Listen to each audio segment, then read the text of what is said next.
Bueno, buena semana. Continuamos hablando de nuestra historia de Colombia.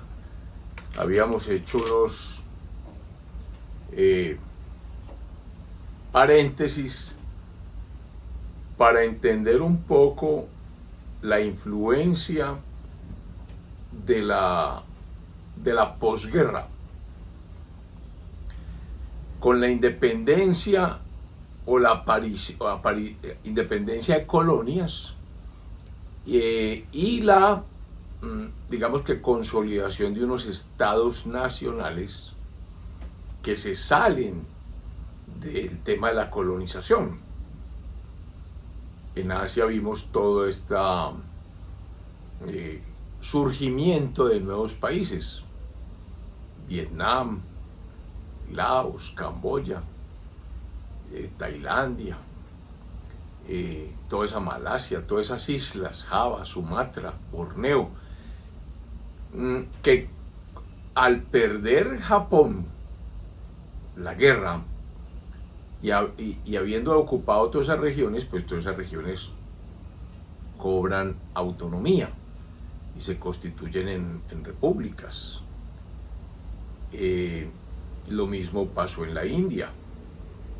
La aparición del Mahatma Gandhi, luego la India como Estado, luego Pakistán, luego en el Medio Oriente, el Líbano, el tema de Israel, tan importante. Israel, ¿de dónde aparece? ¿Quiénes son los israelitas? Cuando uno pregunta por Israel, y uno pregunta cuál es la constitución de Israel, le dicen a uno los judíos el Antiguo Testamento. Esa es la constitución de Israel, el Antiguo Testamento. Y entonces el Génesis, Adán, Eva, Caín, Abel, luego los otros hijos, la huida del paraíso, que dicen que estaba entre el Tigris y el Éufrates, dicen unos. El diluvio, el asesinato pues de Caín a Abel, para que vean cómo es la humanidad, como Dios hizo al hombre de imagen y semejanza suya, pues el hombre es Dios, y cuando eran solo 4, Eva traiciona a Adán con la serpiente, luego nacen Abel y Caín y uno malo. O sea, el tema de la corrupción, ahora que está de moda hablar de corrupción, no es de ahora, es de hace cientos de miles de años. Cuando apareció Adán y Eva, bueno, ya ese es un tema muy complicado, no es fácil y no es del alcance de estos discernimientos. Pero lo cierto es que después vino el diluvio universal. Estamos hablando del Antiguo Testamento, de Noé. Y entonces vuelve el género humano a concentrarse, el género humano y animal, a concentrarse, y tal vez vegetal, se concentran en el arca, las aguas bajan y viene el repoblamiento nuevamente de la tierra y la dispersión. Por eso el tema de las razas también es bien interesante, porque unos son negros y unos amarillos y unos blancos y unos indios en el sentido de las Indias, pero pues tienen otro nombre. Esas razas, ¿por qué surgen? Por el clima. O sea, para poder sobrevivir a los climas, una cosa es sobrevivir en África, en el Sahara, y otra cosa es sobrevivir en el África del Congo, y otra cosa es sobrevivir en el África de las costas, y una cosa es en el Asia sobrevivir en las nieves del norte de Asia, y otra cosa es sobrevivir en la meseta de Mongolia, y otra cosa es en la China, y otra cosa es Indochina, y otra cosa es la India, y otra cosa es Japón, y otra cosa es Rusia, y otra cosa es Lituania, Estonia, San Petersburgo, Finlandia. Los unos son blancos, los otros son de ojos rasgados, y los otros son negros en África, y los otros son, y una cosa son los japoneses, y otra cosa son los chinos, y otra cosa es la Indochina, los tailandeses, los birmanos, los de Java, Sumatra, los filipinos en la mitad del Pacífico, es otra cosa, y luego otra cosa es Europa, y una cosa es la Europa septentrional, la de Hamlet, pues, Suecia, Noruega, Dinamarca, y otra cosa es Alemania, y otra cosa es Francia, ni qué decir de España e Inglaterra. Entonces, los climas, las temperaturas, el sol, todo eso influye, y la raza humana se adapta. Por eso venimos todos del mismo tronco, me parece a mí la teoría más lógica, y que después de miles de años el hombre se desparrama por toda la tierra. ¿Que cómo llegaron a América? Pues está el famoso traslado asiático por el norte, la Siberia, como se congela ese mar del norte entre América y Asia, pues cruzaron por allí, la famosa teoría, si no estoy mal, de don Florentino Amejino, y que se desparrama por toda América, y por eso podría uno decir que hay unos rasgos étnicos similares en lo que llamamos los indios o aborígenes, pues, de América, para que esto no suene mal. Indios en el sentido de que Colón bautizó esto de las Indias porque creyó que había llegado a la India, porque esa era su meta, llegar a la India, a China, para comerciar con las especias, ya que los portugueses habían logrado vía África y vía la ruta de la seda, pues ese tráfico que no tenía España, y España, convertido en un imperio por los reyes católicos, pues necesitaba una ruta comercial especial, y vino el sufragar los gastos para las tres carabelas,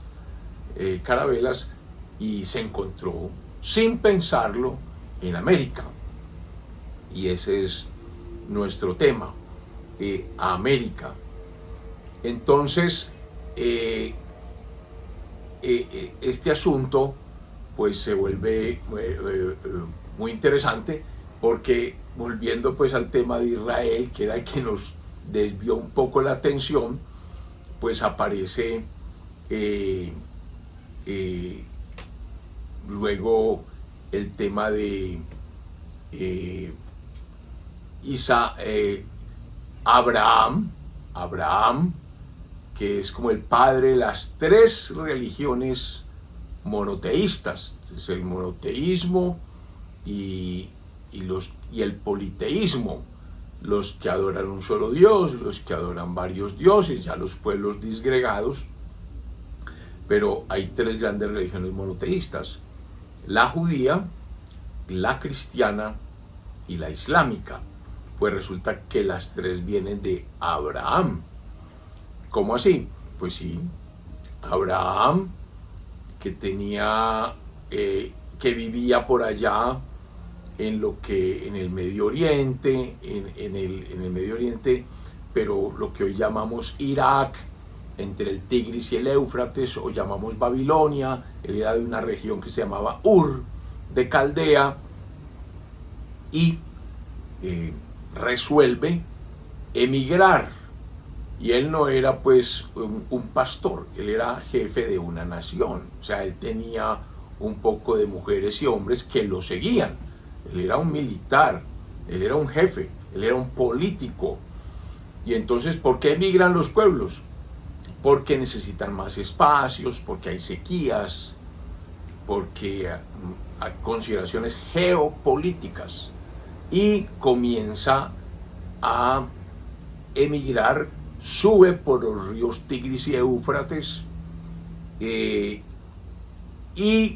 se baja por lo que llama el litoral del mar Mediterráneo y llega a lo que hoy es Israel. Y él llegó y obviamente encuentra otros pueblos. Se dice que compró en la ciudad de Hebrón unas extensiones de tierra que uno se imagina que son grandes. En el Antiguo Testamento, por ejemplo, se habla del primer pleito por el agua. El agua es vital para el hombre, y entonces él abre un pozo y unos vecinos le reclaman y él está dispuesto a defender su agua. Y finalmente hay un acuerdo.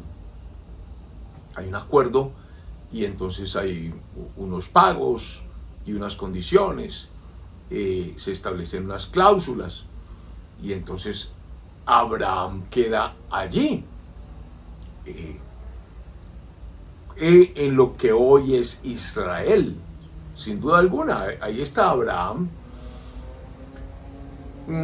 ¿Y cuál es el problema? Que Abraham, cuenta el Antiguo Testamento, pues que es el llamado a ser padre de una gran nación, de 3 naciones, como acabamos de explicar.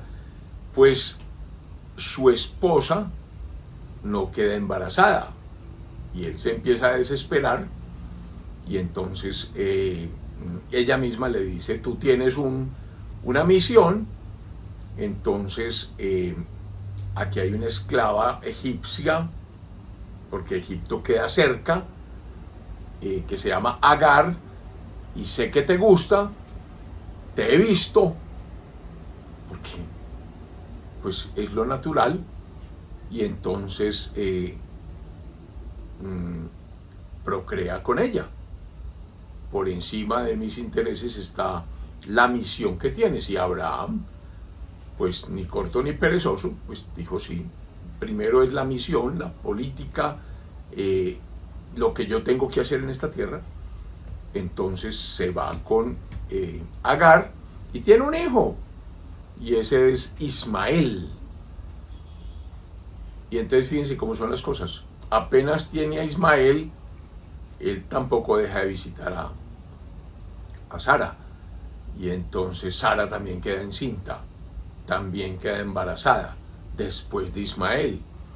Y entonces ya Sara embarazada, pues ya dice: un minutico que vengo a recobrar mi sitio, y empiezan las disputas entre Sara y Agar. Y entonces Sara tiene a Isaac. Es Isaac por un lado, Ismael por el otro. La pelea entre estas dos señoras, las mujeres de Abraham, y finalmente Abraham tiene que decirle a Agar: tienes que irte. Y la pertrecha, le da una mula, le da agua, le da comida, y comienza el tránsito de Agar por el desierto, y aparece el ángel, ¿no? Hay un ángel muy interesante, hay unos arcángeles que vale la pena revisar. San Miguel, que es el que lucha contra los ángeles que se rebelan, contra Luzbel, que era la bella luz.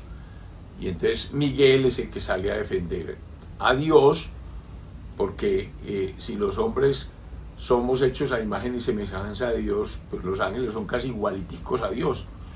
Y entonces Luzbel, la bella luz, se cree tan importante, tan igual a Dios, que se rebela contra Dios. Y entonces Miguel, el arcángel, es el que comanda los ejércitos celestiales y derrota a Luzbel, y Luzbel de ahí en adelante se llama Lucifer, y es enviado a los mismísimos infiernos.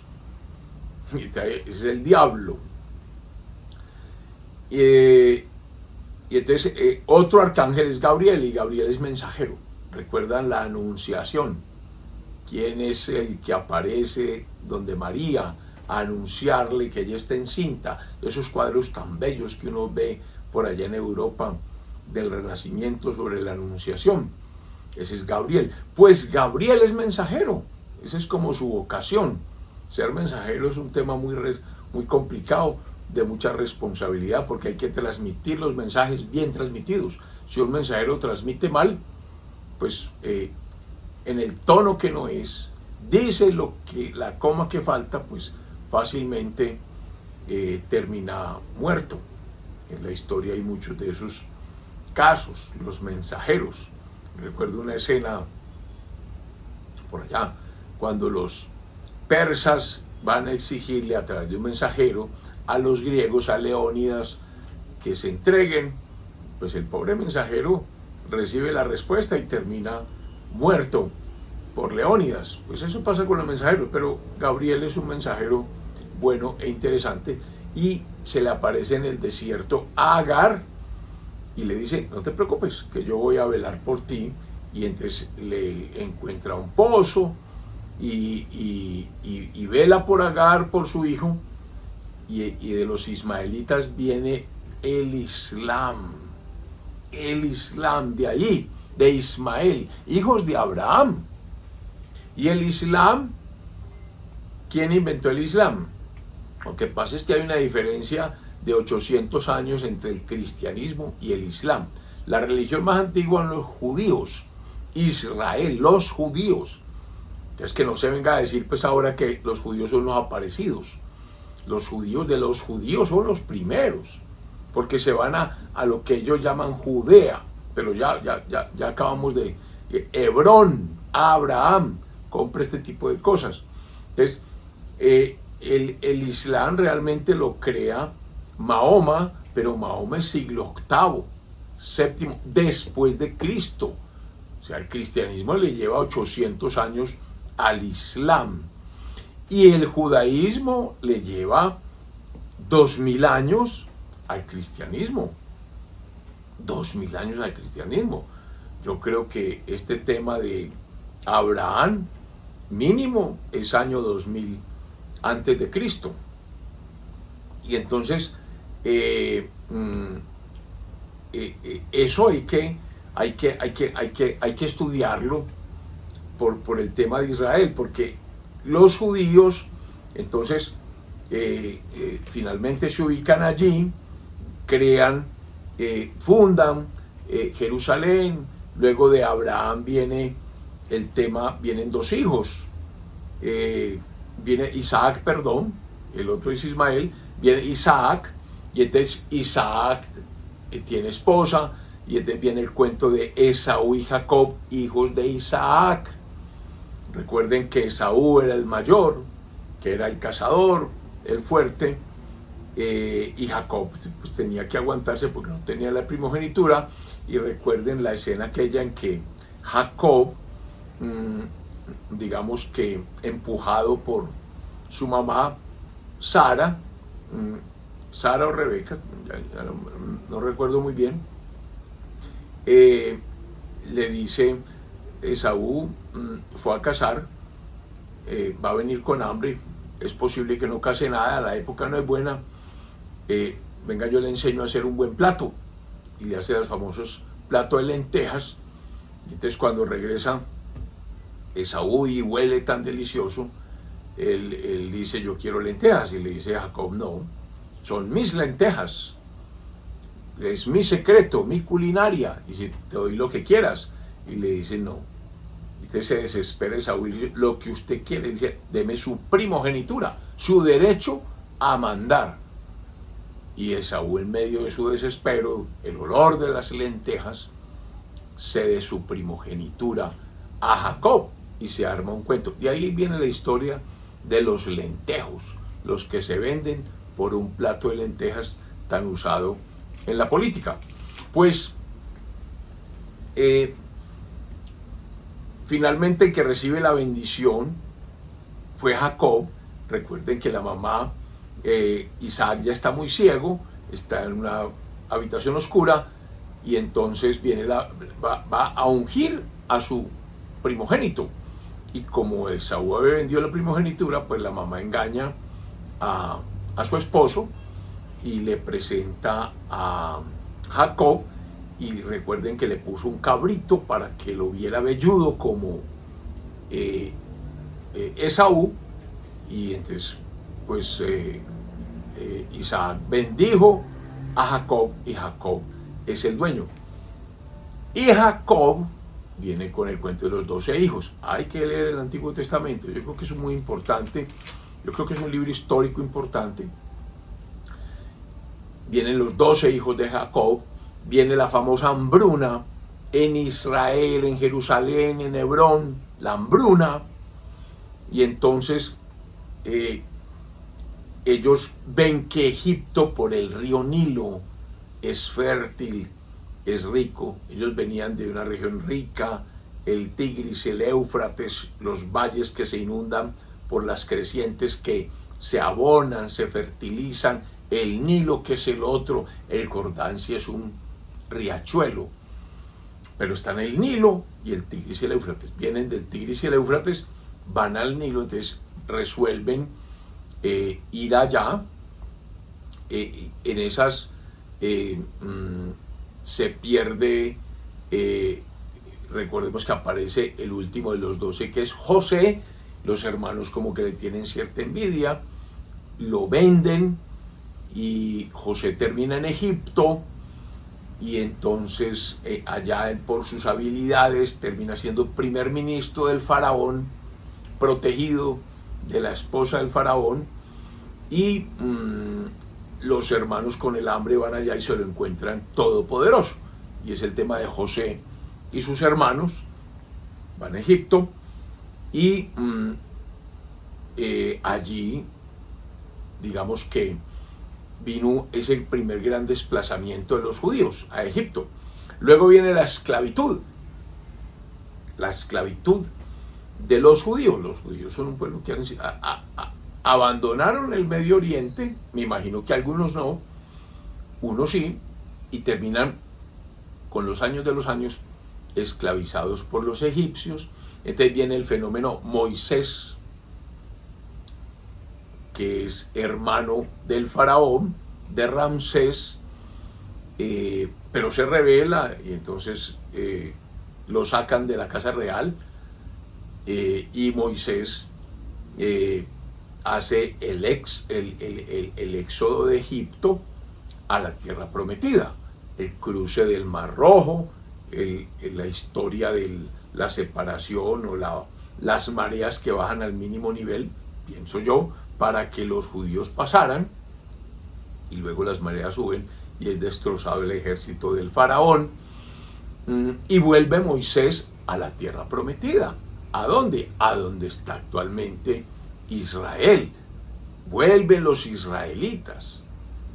Entonces es impresionante pues que ahora se diga que eso no es de ellos. Pues la historia dice que sí, y si hay un libro más antiguo que diga otra cosa, pues que lo muestren y lo vamos y lo analizamos y lo discutimos. Lo cierto es que regresan los israelitas. Moisés, por haber dudado, recuerden, no entró a la tierra prometida, y entonces ya viene nuevamente el aposento, y viene la historia de los jueces, los profetas, los reyes y todas esas cosas, y obviamente hay otros imperios que van saliendo, como el de Nabucodonosor, que también invaden a Israel, se llevan a los judíos a Babilonia, allá los cautivan.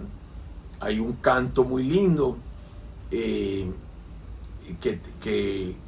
lo tiene muy organizado Verdi, se llama El Canto de los Esclavos, y donde habla de eso. Los judíos cautivos, para no perder su identidad y mantenerse como nación, empiezan a rezar juntos, a mantenerse alrededor de su religión, a defenderse, y eso es lo que los hace sobrevivir. Por eso se casan unos con otros. Y cuando viene Ciro, el rey de Persia los libera Entonces terminan el cautiverio babilónico y vuelven a la tierra prometida. Ahora, ¿todos los judíos se fueron? No, yo creo que no. Algunos judíos se quedan. El grueso, los más intelectuales, estuvieron sometidos, sí, pero regresan. O sea, el corazón es lo que hoy llamamos Israel. ¿Qué pasó luego? Vienen los romanos, el imperio romano, Roma, que se funda en el 500 a.C., y Roma avanza hacia Oriente, se ubica en el imperio romano con Augusto, consolida su poder, su control de lo que llamamos hoy Israel, y Roma, que es un imperio que dura pues del año 0 al año 1500 años, eso es un imperio, más la República Romana. Yo le pondría que es un imperio de 2000 años, 1800 años, porque la República Romana fue capaz de vencer a los cartagineses, las guerras púnicas, fue capaz de vencer a los griegos, fue capaz de vencer a los persas, a los egipcios, a todo el mundo. Roma fue un hecho histórico fabuloso, y Roma controla ese territorio y lo llama Palestina. Ahí por primera vez aparece el nombre de Palestina. Entonces no es que existían los palestinos, eso es falso. Existían judíos y Roma, y existían otros pueblos, o sea, no eran los únicos los judíos. Recordemos por allá a Sansón, cuando uno escucha la historia de Sansón y Dalila. Recuerden cuando Sansón recupera las fuerzas, que está amarrado por allá unos postes que dicen: mueran con Sansón los filisteos. Y los filisteos sí están ubicados en lo que hoy llaman la Franja de Gaza. La actual Palestina puede identificarse como la Franja de Gaza, pero el corazón de la Judea no.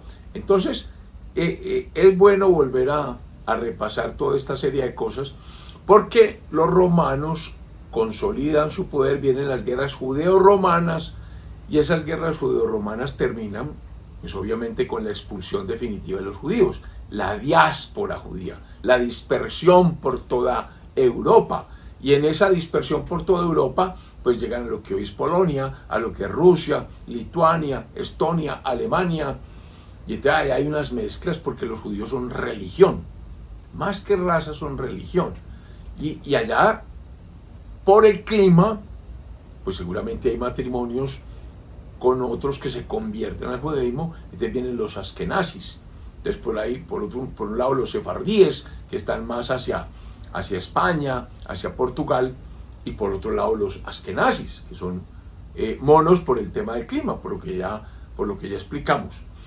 Cuando finaliza la Segunda Guerra Mundial, ¿quién sufrió tremendamente en la Segunda Guerra Mundial? Los judíos, el holocausto judío.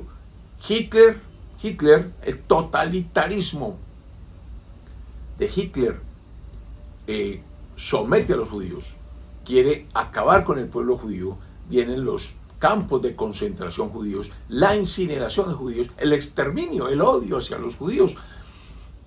Eso fue una brutalidad, y en pago de todo eso, más lo que se venía armando después de la Primera Guerra Mundial, más lo que se venía armando por el tema de Teodoro Herzl, que es volver a la tierra prometida, comprar tierras. Los israelitas siempre han comprado tierras, no han invadido tierras. Desde Teodoro Herzl, y después lo que se llama el sionismo, volver a Sión, a los montes de Sión, pues después aparece David Ben Gurión y Golda Meir, y entonces cuando se muestran esos horrores, finalmente las Naciones Unidas dicen: pues hombre, ese protectorado que tiene Inglaterra sobre lo que llaman Palestina, hay que crear el Estado de Israel, y se funda el Estado de Israel actual. Pero no fue que en 1948 pues de la nada aparecen los judíos, eso no es cierto.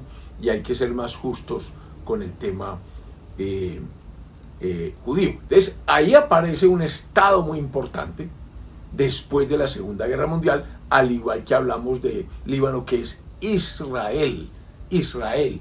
Y entonces, ¿quién no entiende eso? Los árabes, el Islam, ya empieza nuevamente el desquite, así como los hijos de Ismael se desquitan de los hijos de los segundos hijos de Abraham con Sara. Y entonces ya viene otro problema muy apasionante, pero entonces ya viene la religión judía, la religión cristiana con Cristo, los cristianos y el Islam, las tres religiones monoteístas. Ya aquí lo que hay es una guerra en el Medio Oriente del monoteísmo. Es muy interesante analizar, vamos a dejarlo para el próximo programa, el tema de las guerras que se suscitan, es por lo menos en Occidente o del Medio Oriente hacia Occidente, el problema es monoteísta. El politeísmo se quedó en Asia. El monoteísmo que nace con los judíos arma unos problemas de los que hablaremos más adelante para entender bien eso. Entonces hoy hemos hablado del Estado de Israel para seguir entendiendo, y vamos allá, vamos a América Latina, para seguir con el problema de la violencia política en Colombia. Vamos a ver cómo todas estas repúblicas que nacen, todos estos nuevos estados de la posguerra,